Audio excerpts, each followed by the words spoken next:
Section 15.7, Functions with Radicals. So first, a little background. So in a function, there's only one output, which is your y, for every input x. One way to test this on a graph is the vertical line test.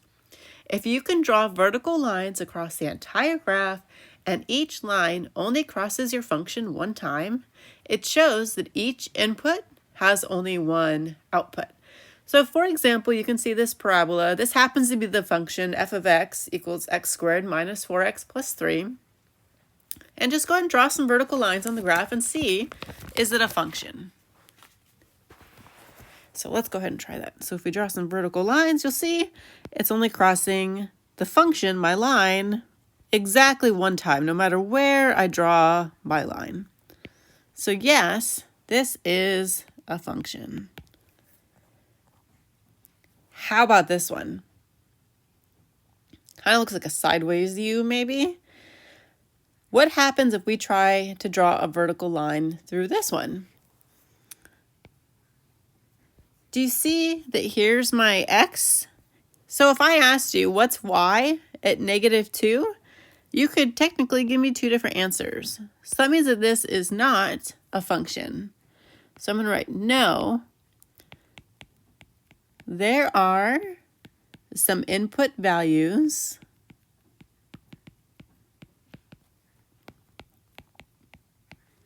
that generate two output values.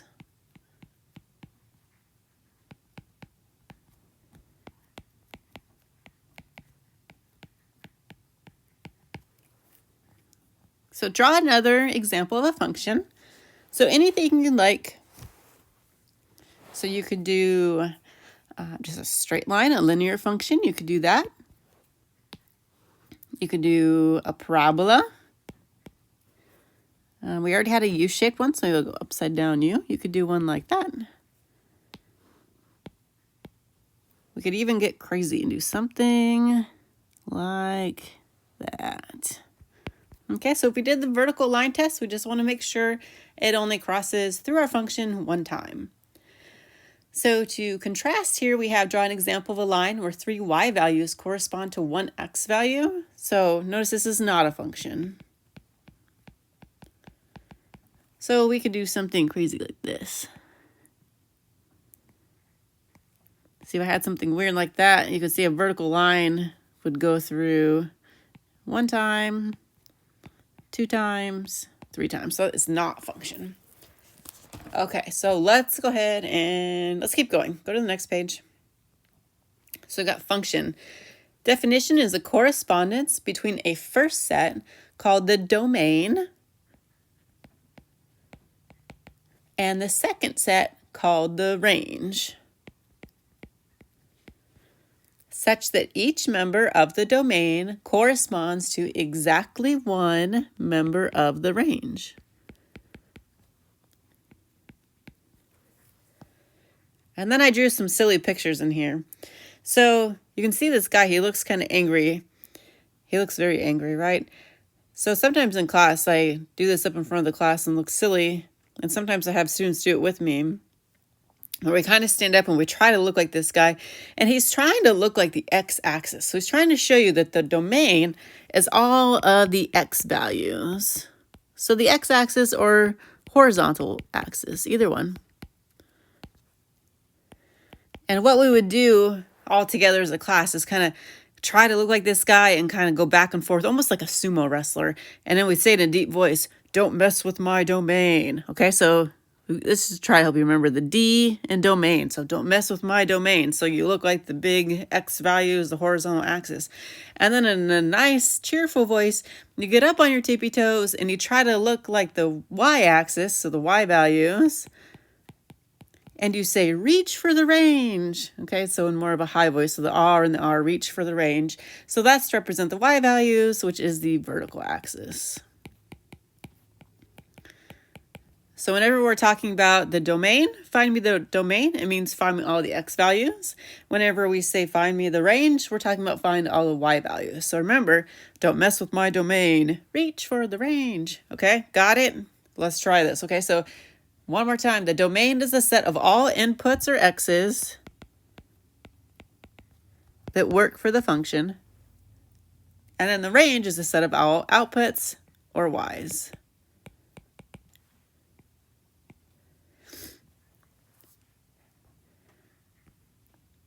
Okay, and I have a little function machine. Oops, my n fell off. Let me put that back in there. So we got our domain is our input, our x's. Goes through the function. We get our output, our range. Let's do a little side example in here. So say if my function is f of x equals the square root of x squared minus 5. And if I asked you, go find me f of 3. Remember that f of 3 doesn't mean times. It means you're just putting it into your function. So you're running it through your function f. So f of 3 just means wherever you see your x, you're going to put a 3. So now I have 3 squared minus 5. So the square root of that. So now I have the square root of 9 minus 5, which is the square root of 4, which is 2. So f of 3 equals 2. So my input, my x of 3, gave me my output of 2. All right, let's look at some pictures. So this whole page, we're going to determine the domain and the range of the function shown. Okay, so if it doesn't say what the units are, just assume it's 1. And just try to do your best here. I know that they're kind of a teensy bit off. Let's zoom in a little. So for this first one, oops, I've got my domain. So this is going to be all of my x's. So this, let me count them off here. Let me see where my x's start. So I go -1, -2, -3. It looks like my x's are starting at -4. And they're going up to 1, 2, it looks like 3. Now, if I were to put in what's called a soft parenthesis, or really just a parenthesis, if it looked like this, that would actually be a domain that has an open circle. We won't have any of those. What that means is don't include that value. Since we want to include those specific x values, we want a hard bracket. Okay, so that means that we're going to include those. We will use a soft bracket, but it's just because we'll be using infinity. You'll see when we get there. So domain is all the x's, and then the range is all of my y's. So if I look here, here's my point. So that looks like it's at, let's see, -1, -2, -3. And you always want to go from the smallest up to the largest to give the range, because it would be kind of weird to go top to bottom. So just go the negative up to the positive for both domain and range. So -3 up to, where am I at about here? Let's see, 1, 2, 3, looks like 4. All right, how's that? Let's pop over to this one right next to it. This actually has the y equals the square root of x plus 2. And I'm going to switch over to trying to use some colors just in case if I'm losing anybody. So I'm going to put my domain in red and my range in green. So my domain is all possible x values. Okay, so I'm just looking at all my x's. So I can see that I have a -2. And then it just keeps going up and up and up. It's not specific ones, right? And it doesn't close off. It just goes on forever. So all x's above that -2. So I'm going to put in a hard bracket for -2 because I'm including it. But then it goes up to infinity. And we can't specifically include infinity. So infinity always has that soft bracket. And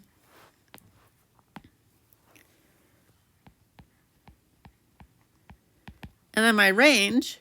So what's my lowest y value? So my y's, the lowest y value, when x is -2 right here, y is at 0.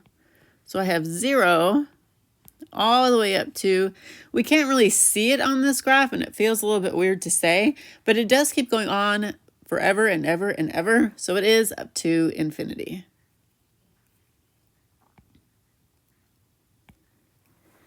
Okay, so now that we've tried those two, go ahead and try these next two that you can see on the screen. So go ahead and hit pause and then push play when you're ready.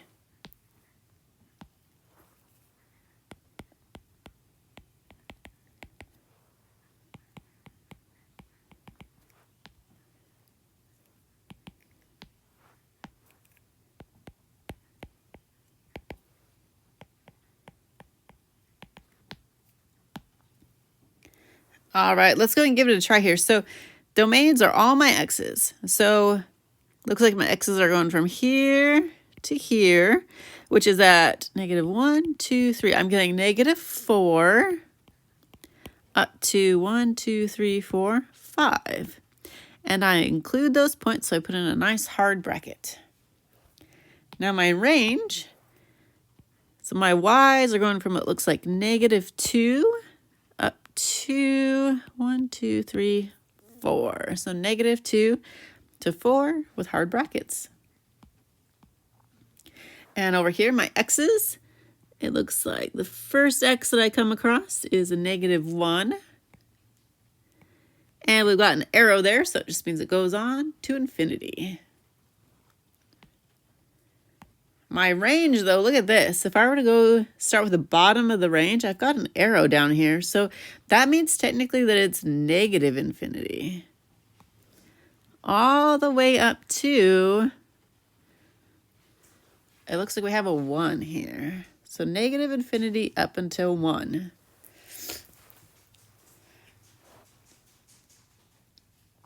All right, so let's just go ahead and let's try some more. These are going good. Just assume this one here on the left, this horizontal line, just assume that he's at 4. He kind of got scooted around when he got converted to a PDF. Just assume he's at 4. Okay, so just go ahead and try the whole rest of that page. Try all 4 of those for me. So push pause, hit play when you think you've got him.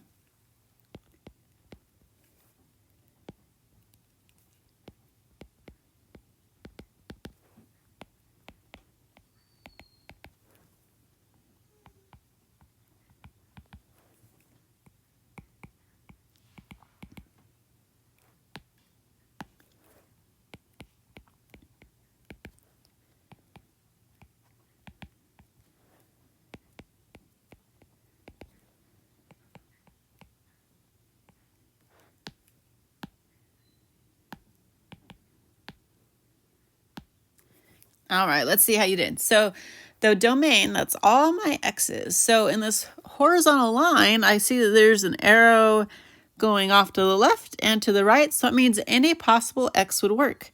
So it's a negative infinity all the way to positive infinity. And then my range is all my outputs, all my y's. Well, the lowest y and the highest y are the same thing. They're both at that 4. So my range is only 4. Let's work our way over to the right here. So my domain is all my possible x's. So I see that's going off to negative infinity all the way up to my highest x is at 3. And for my range, let's see, that's also going to be negative, right? Negative infinity all the way up to, what's my highest y value is at 0.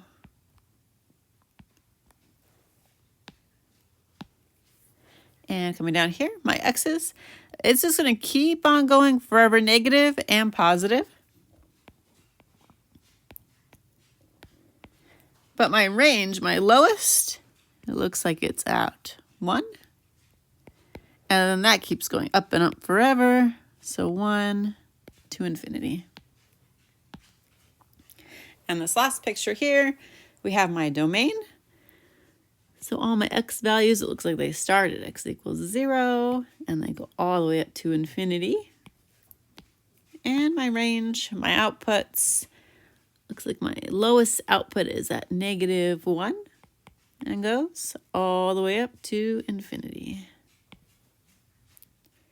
All right, there we go. We just have one more page. So this one says, complete the tables below to graph the radical functions. Okay, so we have f of x equals the cubed root of x minus 7. Okay, and then there's some x values in there. So if x equals this 7 here, and we plug that in, so f of 7 would equal the cubed root of, instead of x, I write 7, 7 minus 7. Well, 7 minus 7 is 0, so we have the cubed root of 0 equals 0. So that's one ordered pair of this function is 7 comma 0. Let's go plot that point. There's my 7 comma 0. Okay, next, 6. So I plug in a 6, so I have the cubed root of 6 minus 7 equals the cubed root of negative 1, which equals negative 1. So I go to 6, negative 1, put a dot.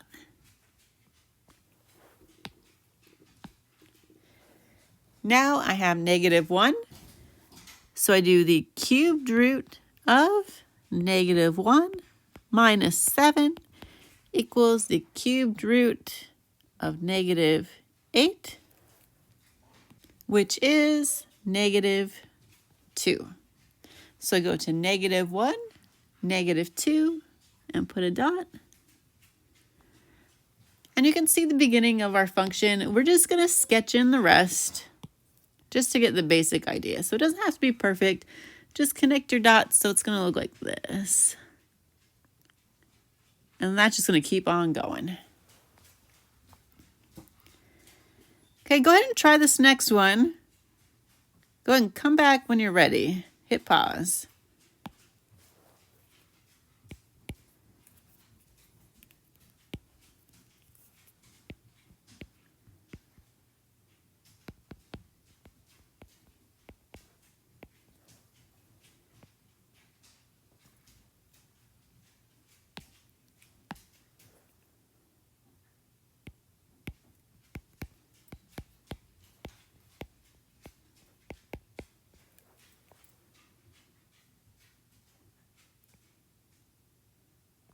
All right, so far I've done 3 times the square root of 0. So I got 0, 0.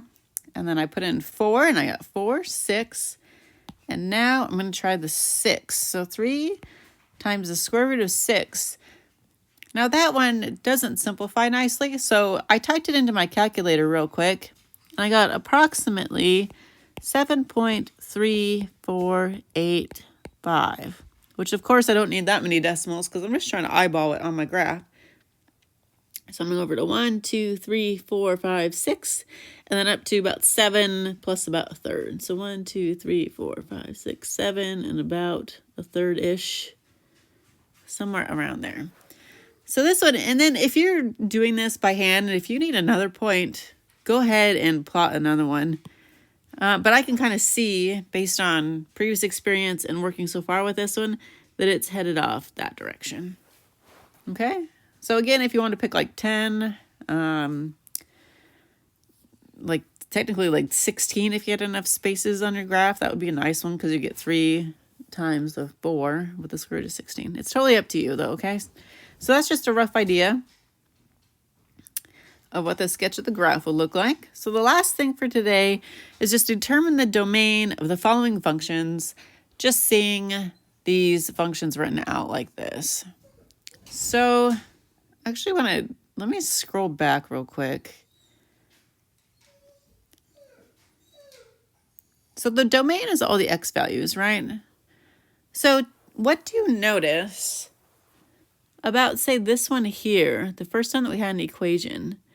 That domain is negative 2. That would have made what's under the radical 0, which is okay, right? You can do the square root of 0, it's just 0. What you wouldn't want to have happen is you don't want that to be negative because you don't want to try to take the square root of something negative, okay? So let me scroll back down again. So here, so earlier I said you don't want to take the square root of something negative. It's actually whenever this index is even, you want what's underneath the radical sign, which is called that radicand, you want that to be greater than or equal to 0. Let me take just a minute and actually write that out.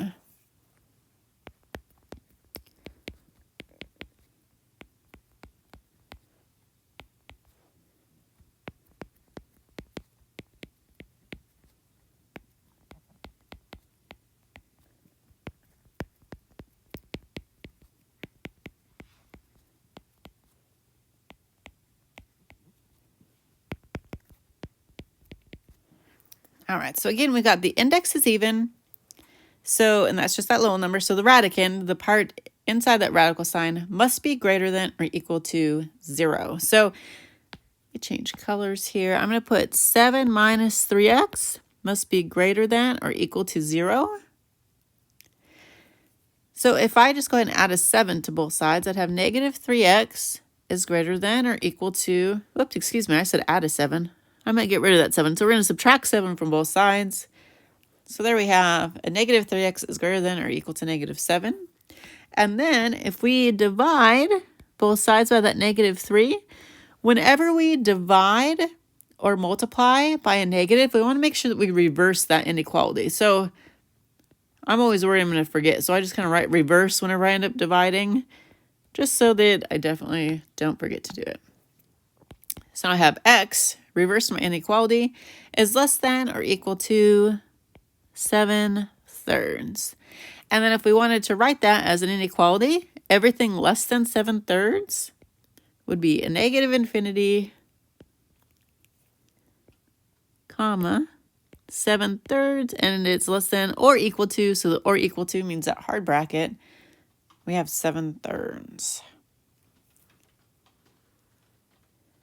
Go ahead and try these next two and come back when you're ready.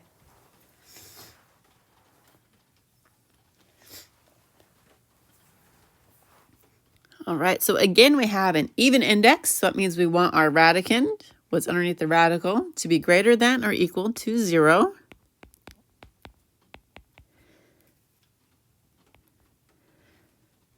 So first, I'm going to subtract a 5 from both sides. So I have negative 7x is greater than or equal to negative 5. And I just realized if you're following along with the key, it looks like I dropped my negative by accident. So this would be the correct way to do it here.